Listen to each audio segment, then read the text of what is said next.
Unstoppable Business News.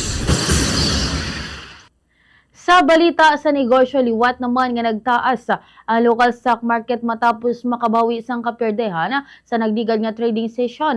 Kaduman man sa pagsalig sa mga investor sa mga pulisa sa Bangko Sentral ng Pilipinas.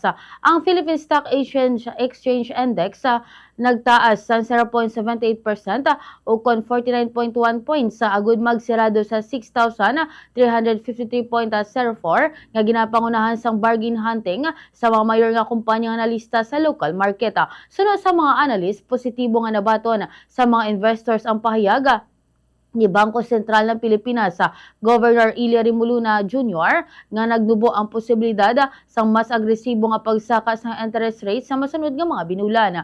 Apang ang mga investors nagapabili nga mga binantayon bangon sa nagapadayon nga mga tensyon sa pangkalibutanan nga mga merkado kag ang ginapaabot nga masunod nga tikang sa US Federal Reserve may kangtanan sa mga interes.